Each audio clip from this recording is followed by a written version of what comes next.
Total Screen proudly presents their official podcast, On Screen, with your hosts, Tyson Gifford and William Roerig.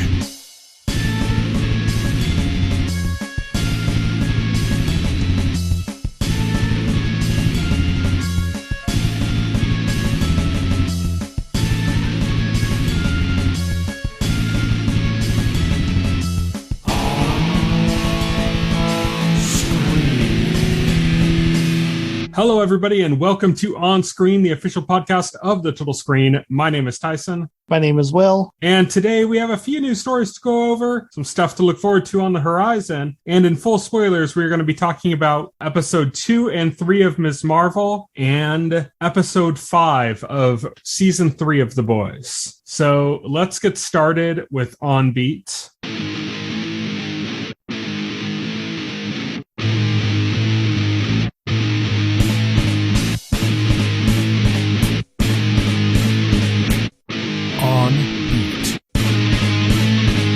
On Beat is, of course, our news segment, and we're going to kick off our news segment with news about Guy Ritchie being set to direct a live-action adaptation of Disney's Hercules with the Russo Brothers producing. Okay, neat. I guess Is that trend of Disney movies being made live action? Yeah, it's been a crappy trend so far, so I'm not really excited. They've mostly been garbage. So it's what have they done? They did Aladdin. They did Aladdin, Beauty and the Beast. Beauty and the Beast. They did Cinderella. They did Cinderella. Sleep. Yes, they did. Okay, you forgot that movie existed, didn't you? Yeah, I did.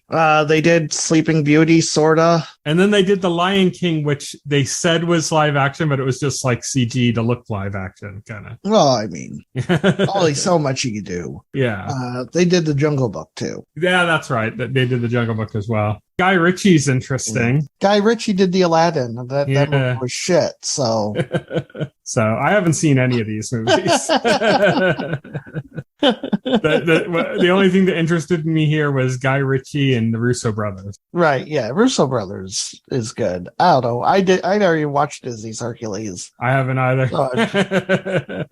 Don't really have an attachment to that, but so no expectations from that. Our next news story: Crunchyroll has ordered a new anime adaptation of Trigun called Trigun Stampede. Now this is good. This is going to finally adapt the second part of the Trigun manga, which was, I believe, it was brought over here. It was localized as Trigun Maximum. But yeah, like the Trigun anime stops after like the first volume, and then they never adapted the second volume of the manga. And my understanding with this story is that this is going to be a full adaptation now. Yeah. So I'm really excited for this, actually. Love and peace, baby. Yeah, love and peace, baby. Yeah. So yeah, that's kind of cool. It's interesting. This isn't the first time this has happened with Crunchyroll themselves getting involved in like the direct funding of new anime series, you know? Yeah. So in Japan anime series, this isn't like a Western studio doing it or something, you know? Our next news story, Game of Thrones has a new prequel in development at HBO that would follow Jon Snow after the events of the original series, with Kit Harington set to reprise his role. This is in development. How are you feeling about this? This isn't greenlit. And also, just before we start talking about it, there's like six other Game of Thrones spinoffs in development. You know, like that doesn't mean that any of these are going to happen, but this is probably the most likely besides the one that we're already getting, you know? Well, whether this happens or not isn't really that interesting of a question, but how are you feeling about this? I don't know. I think I'm partially positive, but I'm curious like what the story's going to be, because the kind of like big epic lore, you know, conflict, especially the one for the North and Beyond the Wall, is over. Yeah. Like so at the end of the series, he goes behind the wall again as like penance, you know, for what he did to Daenerys. But there's nothing, like, when we end the series, there's nothing behind the walls, like, to be afraid of. The wildlings, he fully converted to his side. And then they killed the White Walkers. They're gone. So what is there, you know? Yeah. That's what I'm curious about. I'm curious about what direction they would be taking with that. I mean, there are other issues that could come into play from south of the wall that could come into play reaching north of the wall now that it's kind of, there's no wall, and there could be almost like like the movement to the west in America in the past. There could be something similar with like, hey, there's a whole bunch of land now that's available that was kind of off limits before, kind of thing that could start up something. But then it's like, it'll be interesting to see also because like this is basically going to be fan fiction. This is going to be material not based on anything George R. R. Martin wrote. It just like characters in the setting he created. Yeah. Whereas like even like something like House of Dragon is taking from his writings. Yeah, I mean, well, George R. R. Martin is still around and he's involved in the production of all of these spin-offs. So he still has some say, which in a way kind of makes it canon, kind of, I guess. I don't know. Right, yeah. I think what's interesting is like if they adapt this, kind of like all the fantastical elements of Game of Thrones are mostly gone now. Yeah. And so like if you adapt this, then like where is that element of the show? Because that was a huge part of the show, not just the White Walkers, but just kind of like magic in general, It was a fantasy series. Now it's just like a kind of fake historical drama or something. Like what is it? I mean, like how does it tonally fit into something? It's mostly been a fake historical drama. Let's not pretend. But it was always there, like in the background. The fantasy elements were like ever like at the forefront. Yeah, but it was always there. It was like it was part of it. It was like and this would be like completely devoid of it. That actually doesn't bother me too much. So I'm just kind of curious, like where it would go. Like it's always tricky. Like, and this is in general too. Like I remember when Iron Man 3 was going to come out, and that's the first movie after Avengers. And the idea is like, well, how do you go up after the Avengers? And the thing I always said is like, if you go really, really big, your next step is you either have to keep going bigger, which is kind of a fool's errand because there's only so far you can go, Right. Or you go personal when you follow it up. You say, okay, we can't go as big, but we can go deeper and more personal. And that's kind of what Iron Man 3 did. I don't to varying degrees of success, but is that the direction to take for a follow-up series to Game of Thrones, is to go like more personal and more into like the personal character dynamics, and you don't have kind of a rush on movement, so you can really get into the people's lives and stuff? I mean, is that going to work for Game of Thrones? Is that going to excite people and get them really interested? Again, I'm feeling most of the same things you're feeling. I'm kind of mixed on the idea of this. Like it could be good. Like I know some people are just like, fuck season 8, fuck Game of Thrones forever, blah blah blah. I'm not. Yeah, that's not me. I don't care about that. That's I was not so offended by season 8 that I'm like turned off by the franchise. Like there's so much good about this franchise to just write it off over like some bad episodes over a season. Plus, if you blame Dan and Dave for the way Game of Thrones ended, they have nothing to do with any of it. Yeah, they're not involved in any of these spinoffs. So who cares? So it's like I'm not. So any concern I say has nothing to do with that. It's purely an issue of. I mean, it's kind of like when they announce a sequel to a series and you're like, or a prequel to a series, and you're like, yeah, but like the character's fate kind of already, or the character's fates, and it's that kind of stuff. And even though this isn't a prequel, it's the same kind of thing of like, yeah, but this was the big story. This was the story that was like the huge driver for everything. And now you're creating something else. And it's like, if you follow that up with something that's even bigger than like all the prophecy, all the sacrifices, everything that was such a huge part of the first series is like cheapened. And if you make it more personal, then what's the drive to be really enthralled in it as a new series? So that's like the tricky situation it's in, but who knows? I mean, some stuff can thrive in that kind of environment, and like some you said, fails. This hasn't been greenlit. Warner Brothers, they want franchises, so they're holding on to anything that's successful for them and franchising it. Like they're still clinging to Harry Potter as a viable franchise, even though the Fantastic Beasts series hasn't been doing so great. Yeah, So yeah, it'll be interesting to see if anything ends up coming of this, right? And if it does, like where they end up going with it. But even before before then, I just kind of want to see how House of the Dragon turns out. We still haven't even gotten that. Yeah, I want to see that first. I don't want to think about any other Game of Thrones spin-offs when I haven't even seen a single episode of House of the Dragon. So let's watch that. That premieres in August. I'm hoping I'm going to fall in love with it just in the same way I fell in love with Game of Thrones when I first watched it. I'm hoping it recaptures that magic. Yeah. It'll be disappointing if that doesn't happen, but whatever.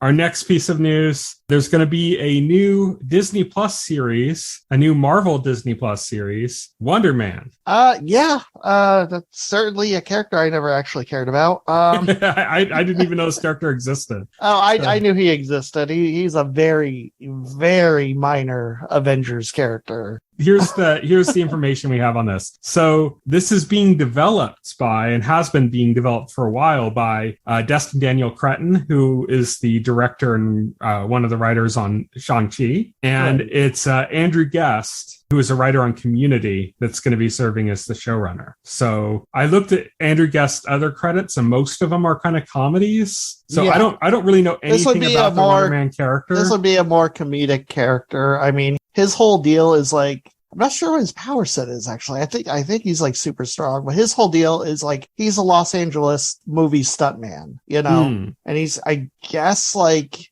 he's supposed to have like kind of like a Johnny Cage like ego like type deal. I know there was rumors like a long time ago that when James Gunn was doing Guardians 2, he wanted to put in an Easter egg of like a poster in the background of Wonder Man. It was going to be Nathan Fillion as Wonder Man, and the poster was going to be an Easter egg. And I think like they cut it from the actual film. And so I think now there's like people wondering, like, are they actually going to cast Nathan Fillion in this role? Are they going to go ahead with that? Is it going to be somebody else? He's starting to get up there in age. Yeah, he is. To be one of the new MCU, stars or something. So, but I mean, that kind of thing makes sense for James Gunn project though, because Nathan Fillion is good friends with James Gunn. So he had that, that small role in the Suicide Squad. Yeah. I mean, he did have a role in Guardians. He was just in makeup and stuff. Oh yeah, that's right. He was in that. Yeah. But yeah, like, again, I don't know too much about the character. I was never like a huge Wonder Man fan growing up. I mean, the big name here is Destin Daniel Cretton. Yeah. He did Shang-Chi. He's got a relationship with Marvel. Shang-Chi was excellent. Because I didn't know anything about Wonder Man, I thought, is Wonder Man a character that's somehow connected to Shang-Chi? Because they've done that a lot with Marvel when they brought on like a director to do like a property. They kind of put them in charge like almost of that region. You know what I mean? They brought on, I can't remember the guy's name, the guy that does Black Panther, for example. And he's also doing like the Wakanda series because he's kind of like the head of Wakanda stuff. And so he's involved in any kind of thing that they're doing with Wakanda because he was kind of the driving vision for that. So it kind of made me wonder if Wonder Man was somehow connected to Shang-Chi because Destin Daniel Cretton was involved, is that like related to it that way? But from what you're saying, it sounds like it's not, like it's completely unrelated. Yeah, it's completely unrelated as far as I know. Let's move on then. Just today, we record on Wednesday, so just today, we got a new Nintendo Direct, the one everyone has been waiting for. Sure. Xenoblade Chronicles 3 Nintendo Directs. Man, this got a ton of hate when this was announced. I want to talk first about just after this was announced, how people like lost their fucking minds. And then people going off, like people have been just recently have been saying like Xenoblade and Fire Emblem are to blame for us not having like Punch Out and stuff. It's like, that has nothing, that completely unrelated. That makes no sense. Like, yeah. Monolith Soft and Intelligent Systems have nothing to do with Punch Out as a franchise or F-Zero or anything. Like those were made by other studios within very Nintendo. Different types of games too. It's like it's not even a those are completely and I would want Monolith and Intelligent Systems to make the types of games that they've always been making. I wouldn't want them to just suddenly get Punch Out. Monolith Soft doing Punch Out. It's like, why not? Punch Out is now an epic scrolling open world RPG set in an alien world with anime characters. Lil Mac with a fucking huge skill tree. running through some world with like a spaced alien craft that's like the size of like 10 Empire State Buildings. And all your like weapons are just like magic boxing gloves, and so like all your attacks are like different punches. Yeah. But no, like I can sympathize with people being upset because like it is a direct for a single game. If it's not a game that you were particularly interested in or looking forward to, I can understand that you would prefer a general direct that might have information on stuff that you're more interested in. It's not the game's fault. Get that. It's not the game's fault. No, it's not the game's fault. And it's Nintendo's fault for not doing a general direct. And that doesn't mean Nintendo's not doing a general direct. They might not be. They might be. Yeah, they might be. This doesn't mean anything. It's just, I don't know. It's ridiculous to kind of hate. But to talk about the actual direct, you know, a lot of the information has already been revealed through like Twitter videos and stuff, mostly just in Japanese. But if you follow the game, a lot of the stuff's out there. The kind of thing that struck me, and some of this is, again, it's information we already knew, but kind of seeing it all together, it really kind of made more of an impact on me watching, is that it seems like a lot of the systems and stuff in place are very akin to like the first Xenoblade game, which is my favorite of the whole bunch. And then the interface is more like Xenoblade 2, which was a big improvement because in the first one, you'd have like a MMO style bar on the bottom. You had to navigate to select arts and stuff. And this is using more like context sensitive, like buttons. Like, you know, you have your arts assigned to buttons in the same way you would have like a tool set to a button in like a Zelda game. So that made a lot more sense in Xenoblade 2 when they did that. So I'm glad that that's kind of carried over, but with more of the old systems, because I wasn't really into the blade system in the second game, the way it was like you had characters that were like fighting for you and you were like channeling energy to them. It was just kind of weird. I wasn't really that into that. So I'm kind of more into the idea of like it feeling more like the first game combat wise, except with a UI that's more like the second game. I think that works. And there's, even though like Xenoblade Chronicles X is almost like a wholly other, completely separate thing, they even have kind of an element from that, because in Xenoblade Chronicles X, you had like a set number of people that were like in your active like party that were part of the main story and everything, or were a big part of the main story. You could set which 3 of them you wanted in your main party, and then you fought, and you could change those in your party at any time. But then there was always another slot that you had left open to you that could be filled by one of a number of different NPCs that were in the game. And you could just go to the city and you'd fulfill some quest lines, and then they'd become available, and you could like recruit them and have them join you for combat for a bit, but they weren't permanent members. They would like go away again, and you'd have to recruit them again if you wanted to do that. And they're borrowing from that so that they have a bunch more characters that they can bring in with different skill sets. And it seems like they're playing more with like classes in this game, whereas before characters had obvious classes. Like the attacker, the first class they mention is like that's the same class as like Shulk in the first Xenoblade game. And then there's a character that's obviously like a tank. Like they refer to it as like he's a defender and he takes massive damage and aggro and, you know, generates aggro. It's like, yeah, a tank. It's a very, very common build. Pretty obvious. And there are a few tanks in the first Xenoblade, for example. Rain was like one of them that was the kind of most known one. But they also had an interesting character named Dunban who was like an agility tank. So he still got aggro, but rather than just taking a bunch of hits, he had like really high agility. So he would take the aggro, the enemies would target him, but then instead of taking the hits, he'd like dodge the hits and counterattack and stuff. And that's like, they have another, you know, one of the classes in the system is based on that as well. So it's like every kind of class they announced, it's like, oh yeah, that's like that character and that's like that character. And then there's like 1 or 2 ones that seem relatively new, like a new type of class for it. But you're going to be able to switch up the classes, like assign different classes to people and stuff. That's kind of cool. It kind of makes me think of like that one team at Square Enix that does like the Bravely Default games and also like Octopath and stuff, and the way that they play around with class systems in those games, you know, that you can just kind of like pick the different classes for you to align into, which is usually something you'd see more in like strategy RPGs. Yeah. So I think that's kind of cool, and playing with that and the idea that you could have arts that are not related to your class that you can still have, which means you could have a character that's a tank that could also heal your party members. I think one of the coolest additions, and it's such a basic addition, but it's really cool, is the ability to switch which character you're controlling at any time. In Xenoblade, you're controlling your lead character, and you can change that through the menus, when you're outside of battle and stuff. But when you're in battle, you're controlling like one character, and you're hoping that the AI for the other characters is going to make the right choices, basically. But by being able to switch which character you're controlling, you could say like, okay, my healer is not doing its job and my characters are dying. I'm switching to my healer and I'm going to start healing my guys,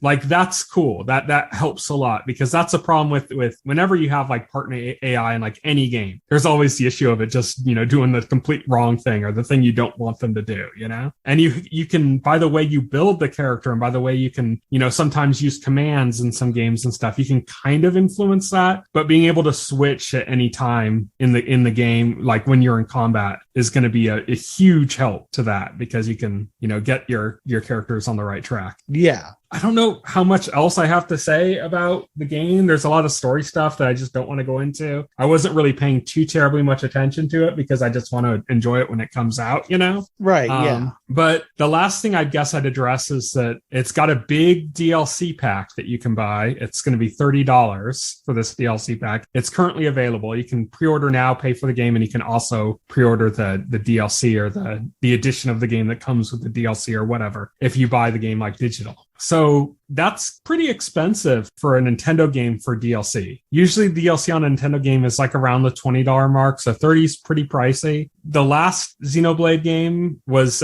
2, and that had like an entirely different game that was also eventually just released as a standalone game as its DLC. Had this game called Torna, the Golden Country. It was a completely separate story, completely different characters, like a whole different thing. And they released it as a standalone game later as well. But it was the DLC, and there is a story DLC, and there's some other stuff being added to the game, like season pass style as well throughout the next year, I guess. The last DLC is the new story, which we didn't get any hint as to what that is. And that's coming out at the end of 2023. So like more than a year after the game comes out. But that kind of, I'm after Torna, I think a lot of people are expecting a fairly sizable and decent, almost standalone game as that story DLC. So that's cool. There's also going to be like amiibo activity in this, which I don't think they had for any of the other Xenoblade games, even though like Shulk had an amiibo because of Smash Brothers. Like it didn't mean anything. You couldn't use amiibo at all. Yeah, I think people are expecting an amiibo announcement, especially when they announced like, oh, you could use amiibo to get like benefits in this game, and it's like, oh yeah, they're going to announce like games. No, didn't happen. They didn't announce new ones. You could use your old Shulk amiibo to get the Monado, which makes me wonder if they're going to like reprint that for the release. But other than that, nope. Yeah, the only Xenoblade related amiibo that exists right now are Shulk, and then I think there's one for Mythra because she was also added into Smash. Oh, I'm not even sure if that's out yet.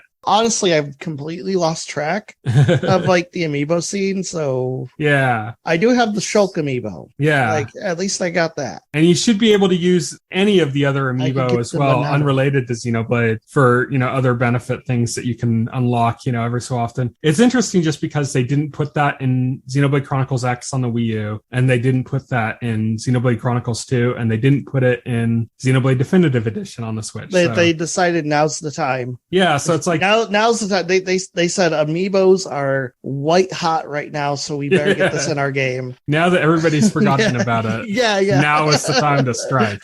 Now's the time to strike. And it's just kind of optional stuff, and like amiibo always kind of has that kind of functionality. It was just weird that they never had it with Xenoblade, and now they do. That's kind of, I guess, that's the last thing to really mention about the Xenoblade Chronicles 3 Directs. I'm looking forward to the game. That ends our Xenoblade Chronicles 3 discussion, and it also ends our On Beat segment. Our next segment is On the Horizon.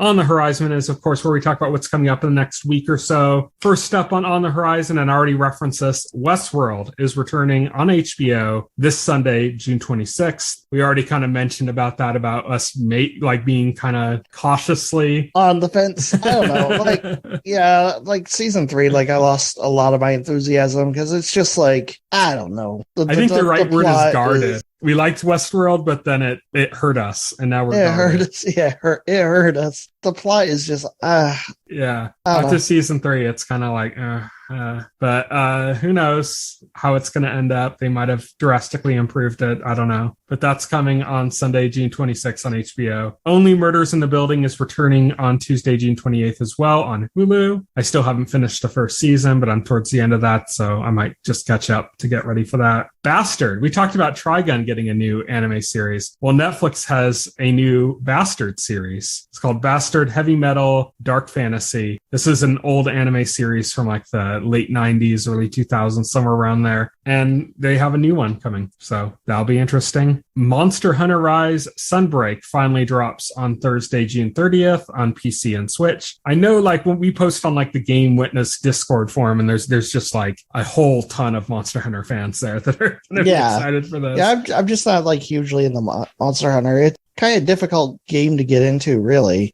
I'm the same way. I tried it like two or three different times. I couldn't get into it. I've tried multiple times to get into the franchise. It just wasn't happening. Yeah.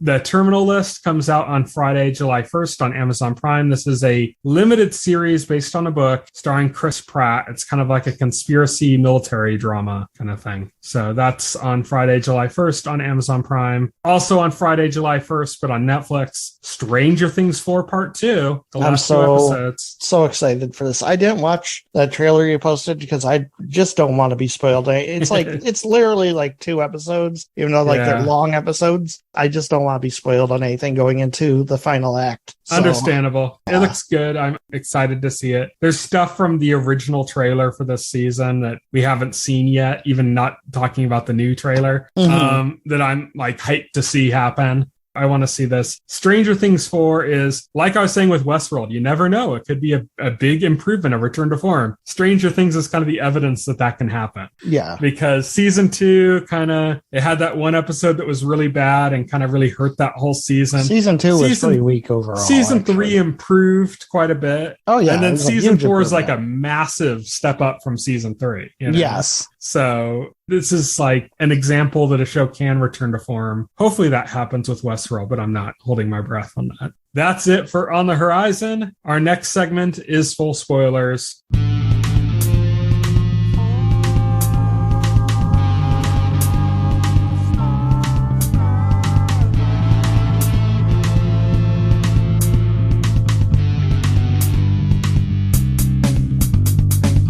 Full spoilers is, of course, where we talk about stuff that we've been watching, playing, whatever, in full spoilers. We have 2 shows we're discussing. We're talking about 2 episodes of Ms. Marvel, and we're also going to be talking about the latest episode of The Boys. Let's start with Ms. Marvel, Season 1, Episode 2, Crushed, and Season 1, Episode 3, Destined. What did you think? You watched the first episode, and you agreed to continue talking about Ms. Marvel. What do you think now, having seen the next 2? I'm less high on it than I was before. It's definitely, and again, it's not the performances, not the writing of the actual characters. I think the performances and the characters are portrayed great still. Kamala is still very likable, very relatable as a protagonist. The actress doing Kamala does a fantastic job in the role, just portraying like the right amount of energy and emotions and stuff needed for the character. That's good. But the problem comes with like the plot stuff they started in like the second episode's big problem is they kind of like pretend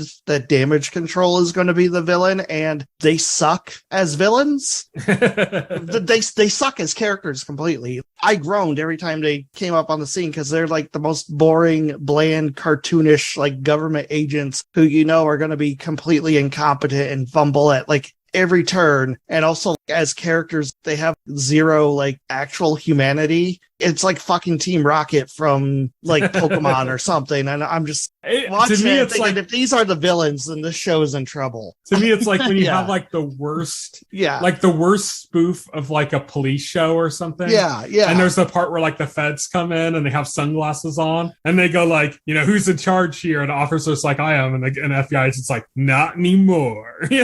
Right. That's the energy energy that Damage Control has on the series, at least so far. I think they're purposely portrayed like a little comedically, but it doesn't even come out correctly because like it's not funny. Whatever they're doing with these characters is not funny, and I'm kind of like going forward in a show saying I don't want to see these characters pop up again. I do not. Thankfully, episode 3 introduced some more interesting villains and kind of went deeper into the lore of the bracelet and the history of like how it relates to Kamala, and that was interesting. So that's also like stuff I kind of missed when I watched episode 3, and then when I went back and was reading kind of information about it, other people were mentioning about it, I was like, oh, okay, this is actually much more interesting than I thought, because I was a little bit bored with episode 3. I thought it felt pretty cliche. I was more bored with episode 2, to be honest. I thought there was like a lot of cliches in episode 2. There was a whole like she sees this guy for the first time and like she develops a crush on him, which is natural, it's fine. But then like he's like interested in her for like no reason, and I'm just like, oh come on, that's not realistic. Then you find out like, oh, like he has an ulterior motive, but like I don't know. It makes it worse because it sets up this love triangle rivalry because her best friend is also like interested in her romantically. Yeah. He just hasn't been like on it. And I'm like, oh, that's just so cliche. I don't really care about this love triangle stuff. And there's a whole thing where like he gets like, oh, there's this amazing opportunity at this college you want to go to, but it's like far away and you're going to have to move away from your best friend. And oh, that's such a dilemma. And we know how that's going to play out. It's not interesting in the slightest, these problems. It almost comes across like there's no real conflict outside of normal teenage drama stuff. Yeah, the conflict feels kind of manufactured for the most part. Yeah, there's no conflict except for like these goofy government agents. It almost feels like the show is watching episode 2 almost felt like the show was rebooting The Secret World of Alex Mack or something. And I'm just like, I don't care about any of this. See, where I didn't like the third episode either was that you had these characters, the Jinn or the clandestines, as they're called, that we got introduced to at the very end, or one of them we got introduced at the very end of episode 2. And then episode 3, they introduced them. They seem a little bit sketchy. One of them seems a little bit fun, but like kind of dark. And you're like, okay, so who are these characters? And then like almost immediately and almost for no reason, it's like, well, let's turn them dark now. Oh, they get completely impatient. Yeah, that made no sense to me. They've been around for how long? And they're like that impatient. That part made zero sense. I was going to bring that up because, that was my biggest issue with episode 3 was, okay, yes, we have way more interesting villains than those goofy government agents. Thank God. And then they just turned them into fucking like stunt team performer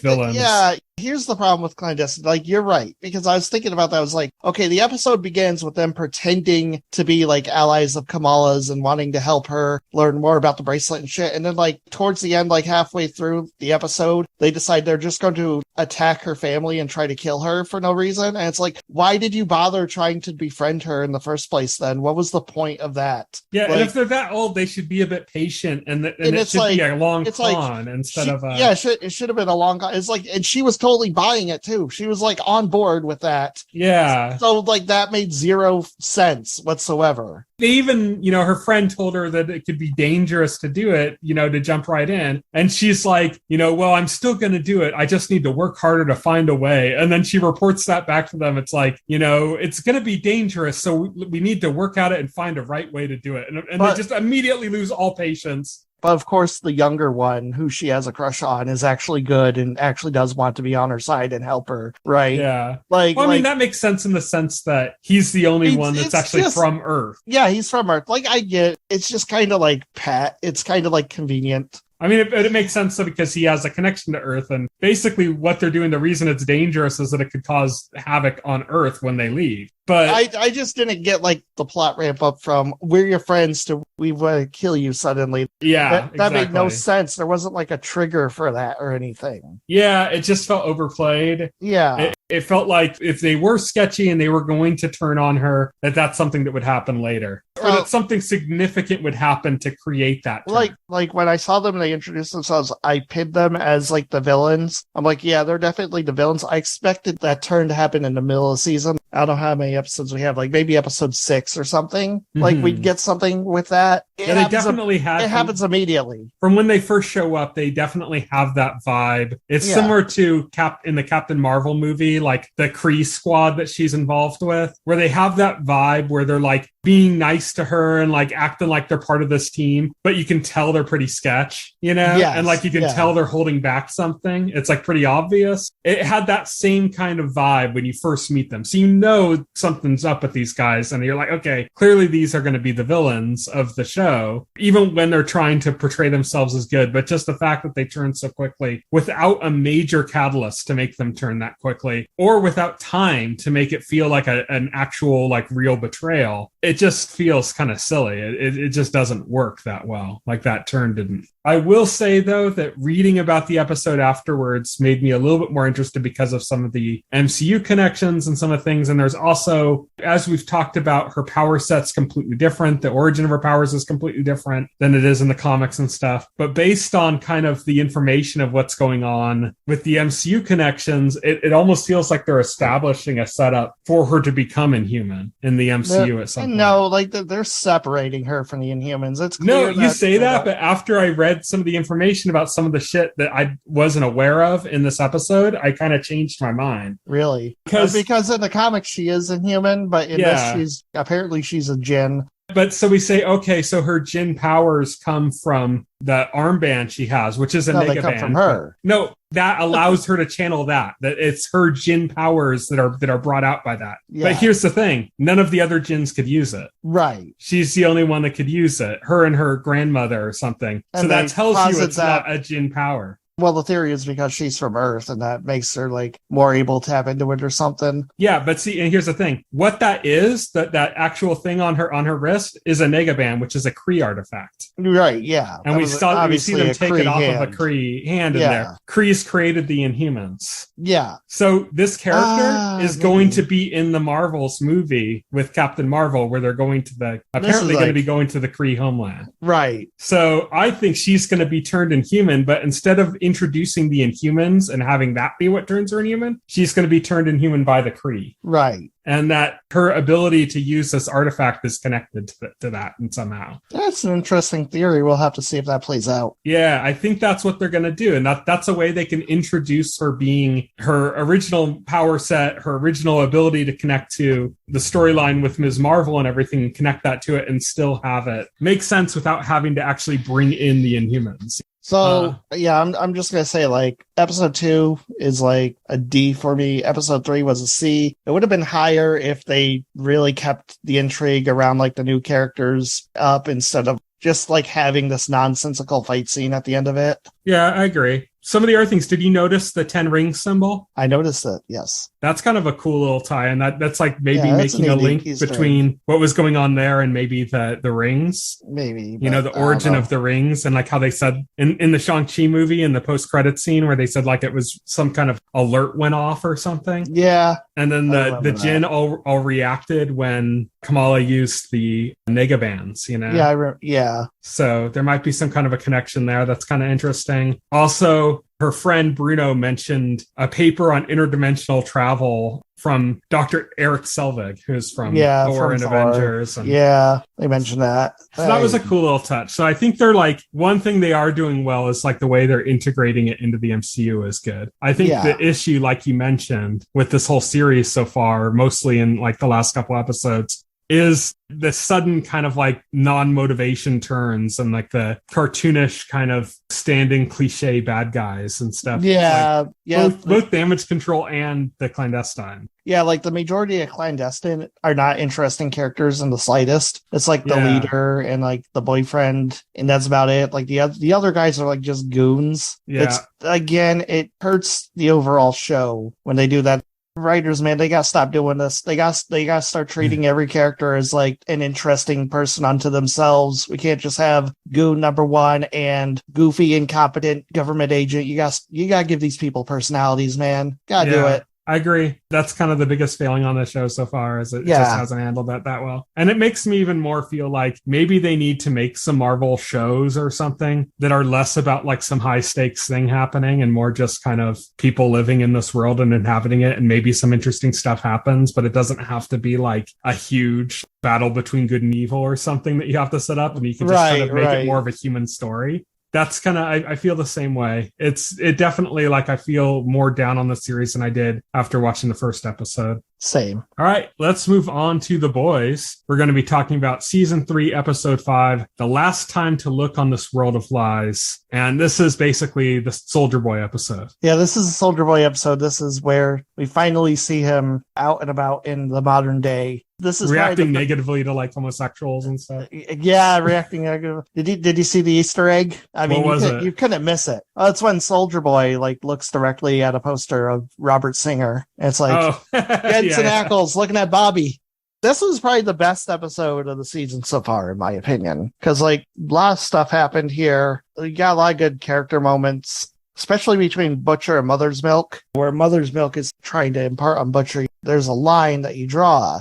You gotta draw lines, because if you don't know where you stand. And then the scene where Butcher reaches his foot over and smudges it with his and says, "What line? What line?"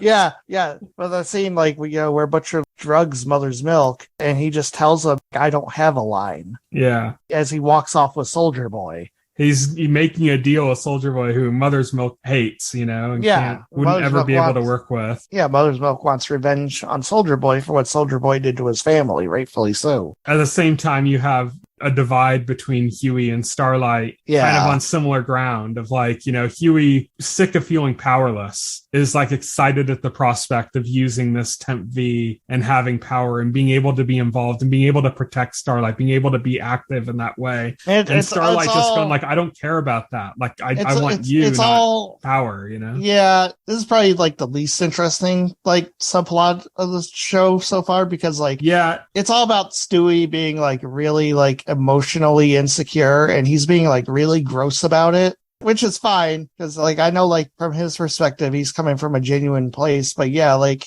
he pitched it to Starlight as like he wants to be able to protect her for once, and that's not even like really it. He just wants to not feel inadequate, for himself. Well, they had been setting for that his up own selfish with, reason. Starlight's ex and him feeling kind of cocked in that situation, and how that has affected his mental state. Yeah, but when he tells like Starlight he wants to protect, it has nothing to do with wanting to protect her. It has everything to do with not feeling inadequate for himself. I honestly feel like I think the boys themselves, it's hard to relate to them right now at this point in the story. Yeah, it's hard to make it's hard to see any of them as likable. It's like, even when you look at like Mother's Milk, who's like a voice of reason or something. What's wrong with like Frenchie? Hold on. Like even Mother's Milk, who's like trying to be the voice of reason. It's like, you're being the voice of reason, but you're also being feckless. Yeah, you're not really being helpful. He's blinded by vengeance at this point. Yeah. Mother's Milk is. He's not really being helpful. But like, so is Butcher. Butcher's perpetually blinded by vengeance. But he's in a different way. Like he's so basically you have like the solution is somewhere in there, and they're both like facing the opposite directions from it, and it's right between them, but they're each heading away from it. They're in different directions. And Frenchie's, I like Frenchie. I don't necessarily like the Russian storyline that's going on. With Frenchie, like I like the story of Kimiko losing her powers and that being a positive for her. Yeah, I like that. And then they immediately go like, well, let's put her in pain again by having Frenchie be taken away by the Russians and Frenchie having to force. And that's kind of not that interesting to me. Yeah, that was a bitter moment, especially because you get the moment where like Kimiko talks for the first time, and then you get this wonderful dance number with the actress. Like she's actually singing. If you didn't know, like she's not voicing over pre-recorded singing. That's her. Yeah, her character's mute, so being able to actress, if she has the ability to sing, is like finally. So like there's that's obviously like one of the best scenes in the episode.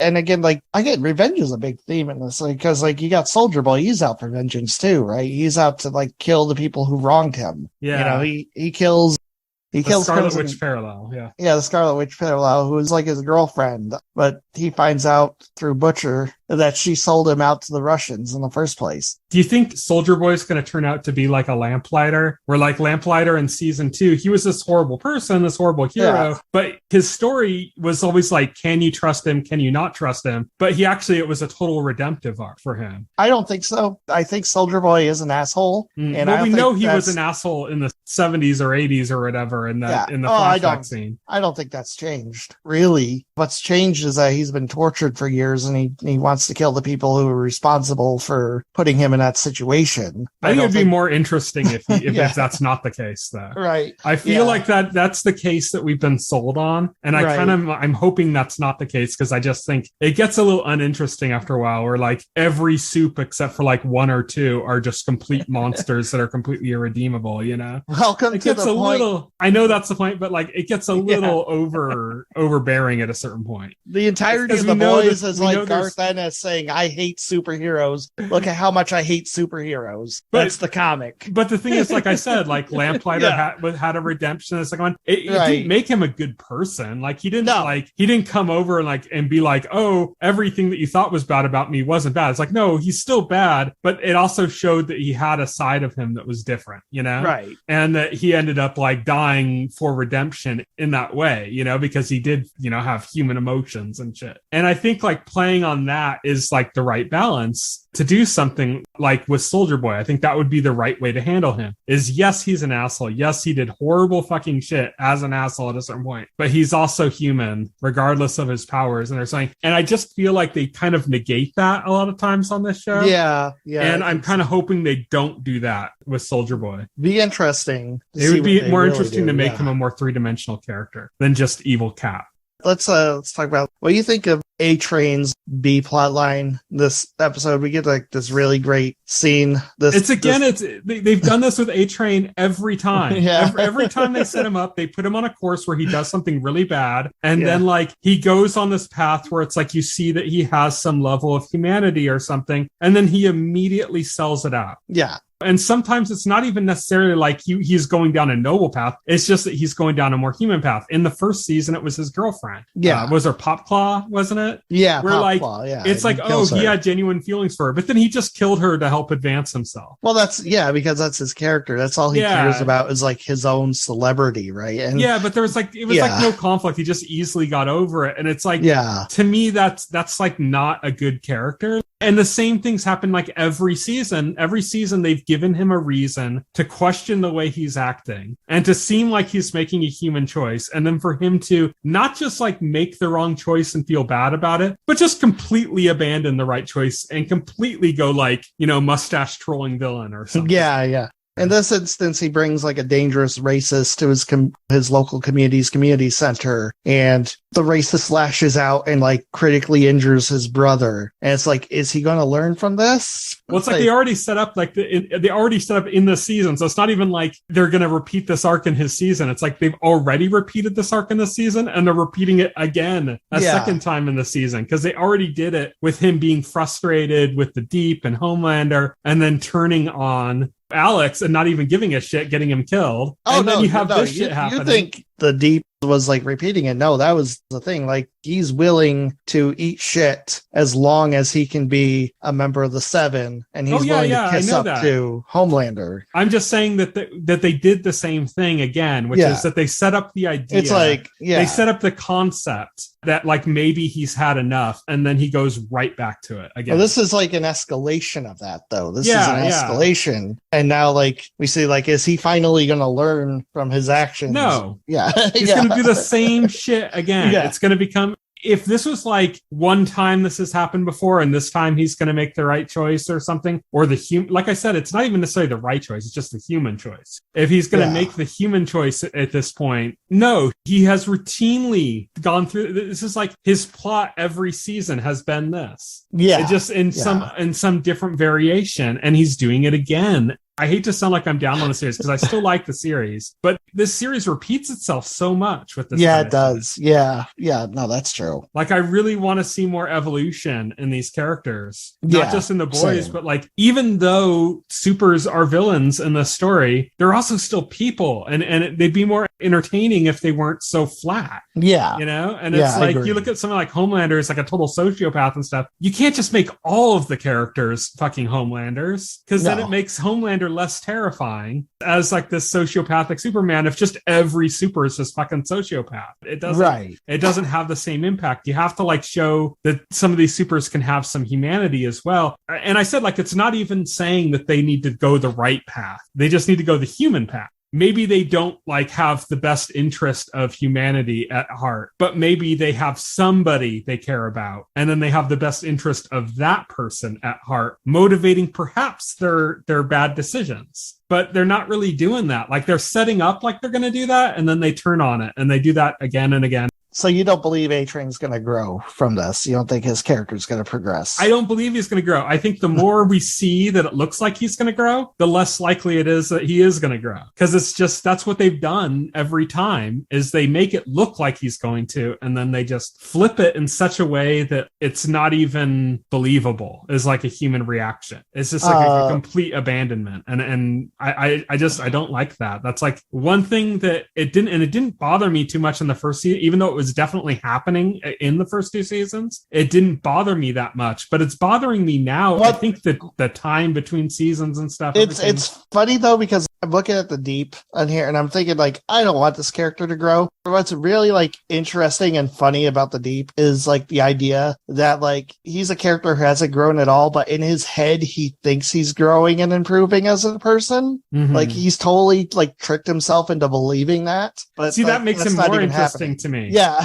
It's like I said, it's not necessarily making the right path. It's about making the human path. And that's the thing with him, is he genuinely does care about his sea folk, you know? Right. Yeah. His seafood friends. He has to eat his friend Timothy, I think that's his name, or isn't it Timothy, the octopus? Yeah, Timothy, the octopus. Yeah, like, he has Homelander makes him eat him. He has to eat him, and that's hard for him. And he still does it. And it's like a combination of ambition, pressure from his like wife, and then also just fear of Homelander. Yeah, that makes him do it. But he doesn't feel okay about it. That's the thing. Like, that's the difference between like him and A-Train, is like A-Train, it's like they make it look like he's conflicted, and then he's just like, no, I'm totally cool with this now. Where it's like the deep, like, he'll do bad things, but like you can tell that there's a part of him that doesn't like that he's doing those bad things, you know, that he's upset about it. And like you said, he lies to himself thinking like, oh, I'm a better person now, I'm improving and stuff. But like, that's because he wants to be a better person, is the reason he lies to himself about being a better person. A-Train doesn't give a shit about being a better person. He just wants to be rebranded. He just wants to find a new way to recapture glory. It's not about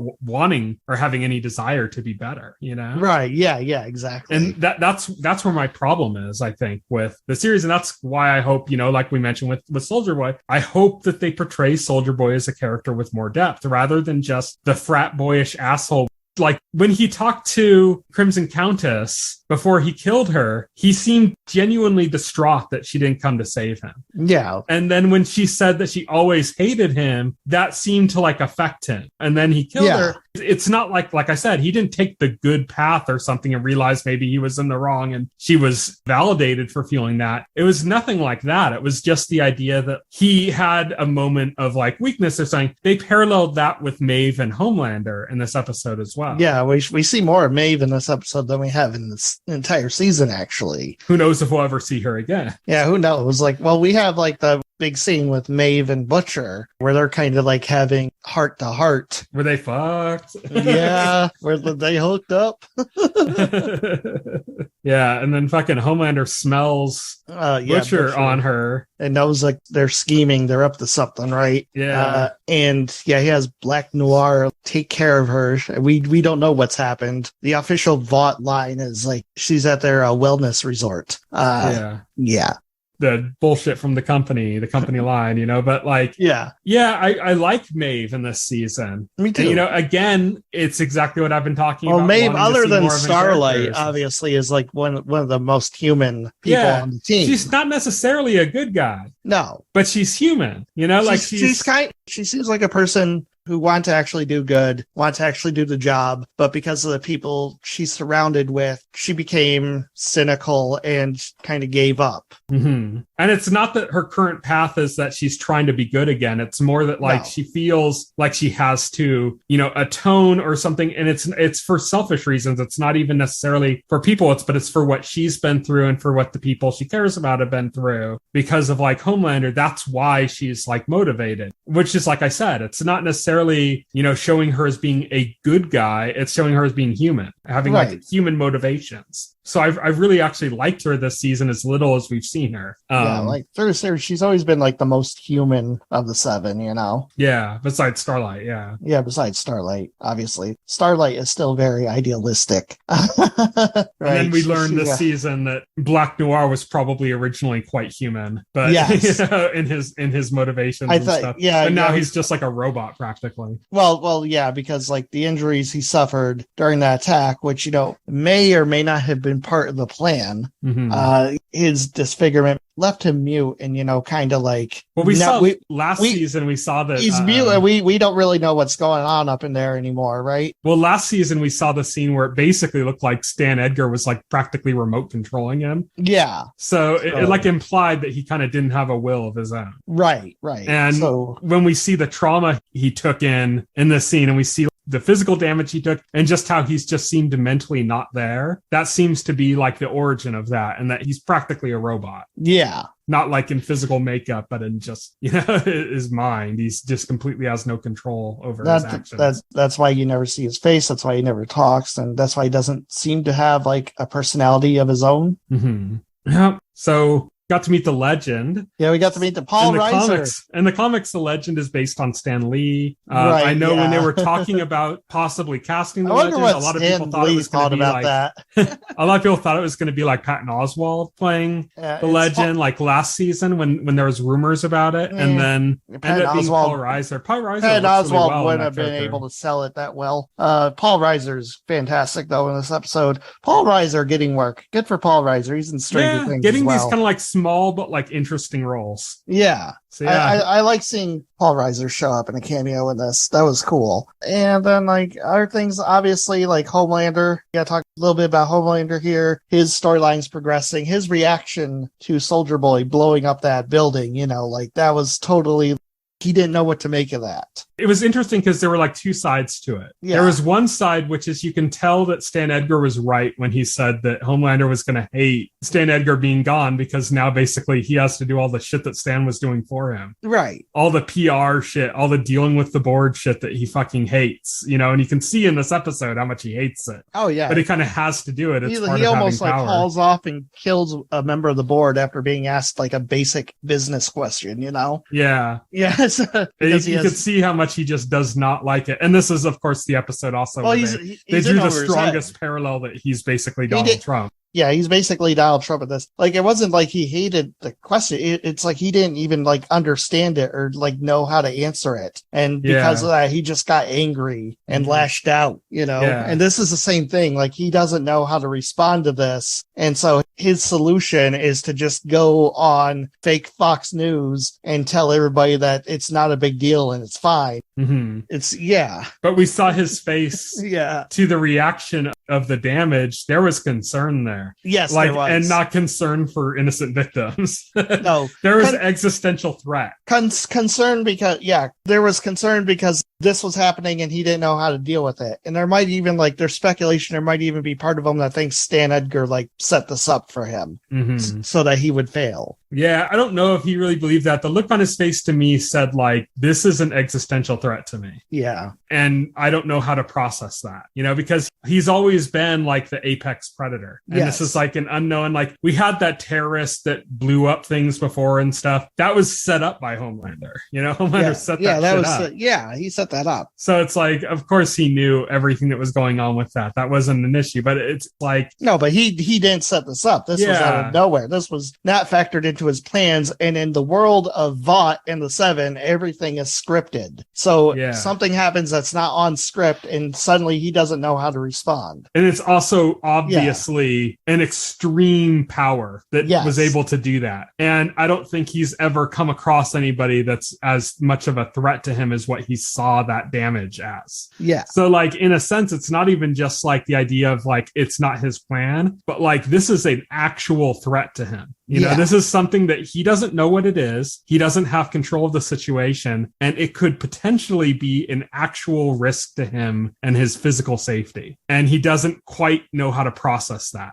because he never has before, because he's like an apex predator, you know? Yeah. He doesn't have any enemies. He's never met anybody who could challenge him. Exactly. And so I think there's a part of that in there too. I don't think that's his full reaction. I think it's more complicated than that. But I think that that's a part of his reaction is like, what is this? Like, I don't understand this. Like, could this hurt me? Like, is this a threat to me? Like, is this something that could be used against me? Like you said, is this Stan Edgar? I don't think he necessarily believes that that's the case, but I think that it probably crossed his mind, you know? And I think all that is playing a part, and it's like a complex moment for him. And the thing is he doesn't realize how much of an existential threat Soldier Boy actually is to him. No, he doesn't. Yeah, he doesn't know. Because we know what Soldier Boy's, what that blast does. It doesn't just do damage, it fries out power sets, you know? Yeah. It would turn him human and then fry him, you know? So he doesn't know that yet. He doesn't know how damaging that actual effect is. And what he also doesn't know yet is that is being pointed at him as a weapon by Butcher. Yes.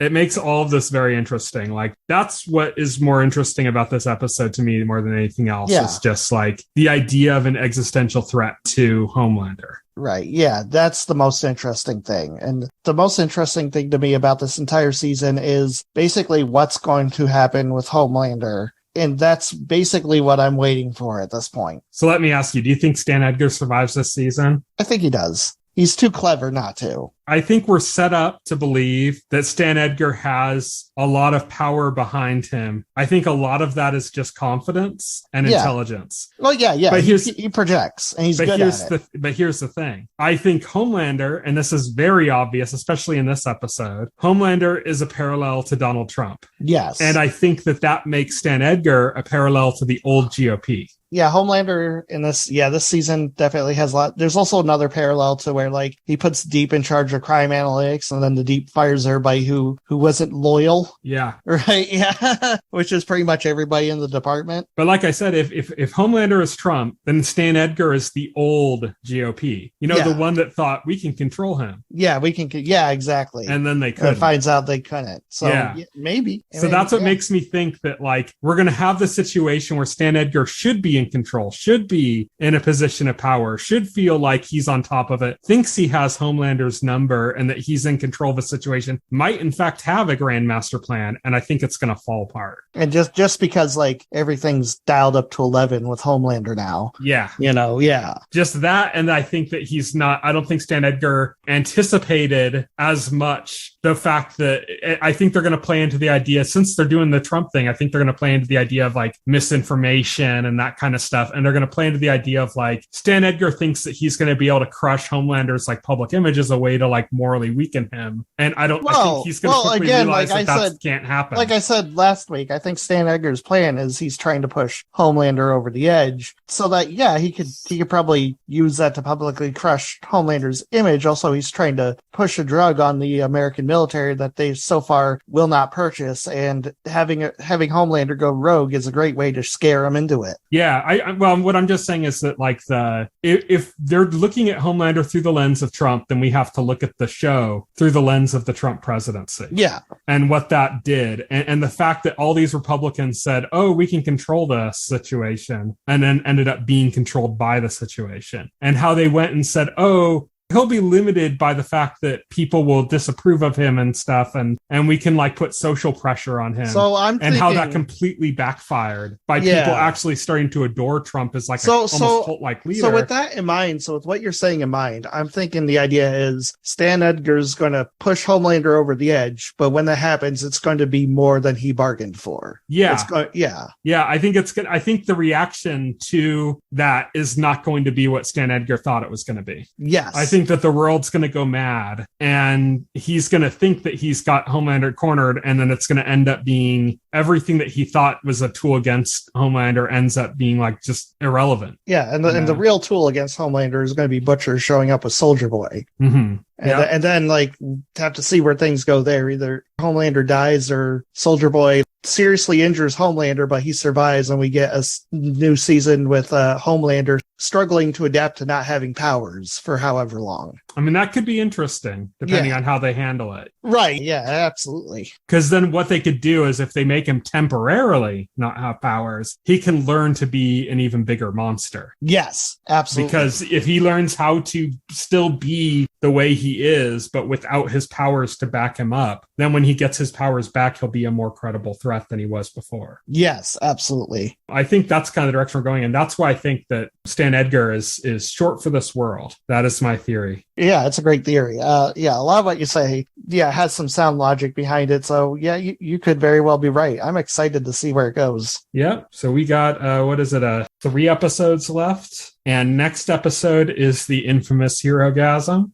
Yes, I can't wait. They've been hyping this up since before the season start. Is like, this is going to be like absolute insanity, to the point like I saw Eric Kripke doing an interview where he said when he told people he was doing the show, he said he got a lot of people approaching him and saying, "Oh, I dare you to do Herogasm." And he said, "Oh, they went through the first season and, it didn't feel right to put it there. Then the second season, they were still building out the world and the characters." And he says, like, this season, Amazon trusted him enough now to let him do it. To violate that trust completely. Yeah, exactly. Yeah. All right. Well, that's it for The Boys. As we mentioned, we're going to be talking about Herogasm, episode 6 of The Boys next week, as well as episode 4 of Ms. Marvel, and possibly a Nintendo Direct if some rumors are to be believed, which, if you listen to our last podcast, I don't believe leakers, but I'm hopeful, there should probably be some Nintendo news next week. Because I remember, didn't they do like the September Direct like last year?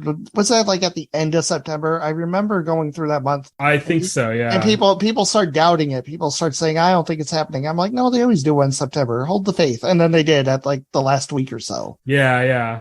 So I'm curious if they're going to do it. But I mean, I think people have like an absolutist position of like, if they're going to do a Direct in this month, or we're never going to see a Direct from Nintendo again, kind of thing. It's like they could do it next month, like they could do it the month after. Like they're not limited by when they can do these things. No, yeah, it's not. It's literally you could be like on the last day of June and going like, God damn it, Nintendo didn't do a Direct this month. What the fuck? And then they could do one on July 1st. I mean, yeah, they could. The reason it's been so predictable that they did one in June and February, March, because they've always had a Nintendo Direct before their investors meeting, before the end of the quarter. Mm-hmm. They always hold one, and it's going to be the end of the quarter at the end of June. So if they do it in July, they've kind of missed the quarter. So it's kind of like, that's why I'm still expecting it, but they could do it late. We don't know. Yeah. Here's the thing. If they don't do it, they still have that investors meeting. Yeah. And information does come out of those meetings. Not big. It's not like a Nintendo Direct. And you're not going to see like trailers and shit released in an investors meeting, but they give details sometimes. Sometimes they give hints about new hardware. They've done like all sorts of things about like their strategies and stuff. I mean, the term NX and like how that was dissected and how people first started thinking about it being a hybrid that the Switch ended up being. All of that came from investor call meetings, that information, So it's like something is going to come out about Nintendo next week, regardless. but most of it is the question boring. is if it's that's the question. Ask like a bunch of boring questions that have boring answers. Yeah. There's always something that comes out of those. It might not be worth us even mentioning on the show next week, but there's going to be some news Nintendo related. Yeah, there's going to be something next week. So looking forward to something next week. Let's just say that. Let's say that Miyamoto's taken up a new hobby. Yeah. And not saying what it is. It's watching Chris Pratt movies. His new hobby. Well, that is it for this podcast. You can reach us on Twitter. I am at Tyson Gifford. Will is at Voxel Hero. You can check out our website, thetotalscreen.com. On that website, you should be able to find the links to all of our social media accounts and our SoundCloud page, any other way that you might want to follow us in some way or another. The best way to reach us for comment, though, is through Twitter. Again, at Tyson Gifford, at Voxel Hero. So you can send us comments there, and please do. Good, bad, or indifferent. We're always receptive to communication. So bring that on. Thank you, everybody, for listening. Good night. Good night. Thank you for listening to the OnScreen podcast, the official podcast of The Total Screen. Visit our website at thetotalscreen.com. This podcast can be found on any major podcast client, including Pocket Cast and Apple Podcast.